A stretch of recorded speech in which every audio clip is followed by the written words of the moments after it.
दोस्तों भारत और नेपाल का जो बॉर्डर है वहां पर रेलवे से जुड़ी एक चौंकाने वाली खबर निकल के सामने आई है, जिसके बारे में आज इस वीडियो में हम बात करेंगे। अब जैसा कि दोस्तों हम जानते हैं कि कई बार रेलवे की जो पटरियां होती है या फिर रेलवे का जो सामान होता है वो ऐसे ही खुले में हमें देखने को मिलता है, यानी कि खुले में रखा होता है। ऐसे में काफी सारे लोगों के मन में एक सवाल तो जरूर आता होगा कि रेलवे का यह सामान जो कि इस प्रकार से खुले में रखा हुआ है, क्या यह सामान चोरी हो सकता है या नहीं। इसके अलावा रेलवे की जो पटरियां होती है वो सुनसान या फिर जंगल जैसे रास्तों से भी होकर गुजरती है, और कई जगह तो ऐसी होती है जहां पर आसानी से जाकर देखभाल कर पाना काफी ज्यादा मुश्किल होता है। ऐसे में दोस्तों अगर बात करें भारत और नेपाल के बॉर्डर के पास से आने वाली रेलवे से जुड़ी इस चौंकाने वाली खबर के बारे में, तो जैसा कि दोस्तों अभी आप वीडियो में देख सकते हो, इस न्यूज आर्टिकल में साफ साफ ये बताया गया है कि भारत नेपाल सीमा पर प्रशासन के सामने अब नई टेंशन, छोटे छोटे बच्चों से कराया जा रहा है बड़ा कांड।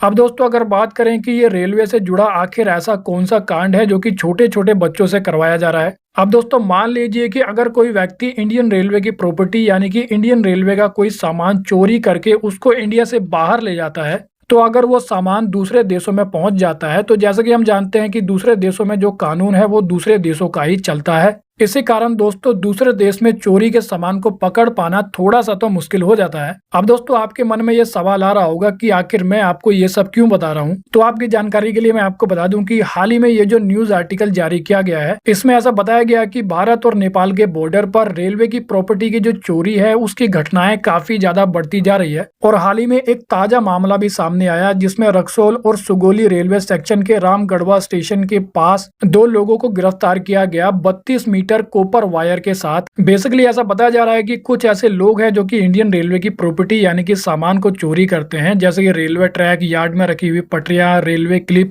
और इसके अलावा दूसरा लोहे का जो सामान होता है उसको चोरी करके कबाड़ियों को बेच देते हैं। और दोस्तों रेलवे का ये जो सामान होता है उसको नेपाल में पहुंचा दिया जाता है, जहां पर उसको औने पौने दाम में बेचा जाता है।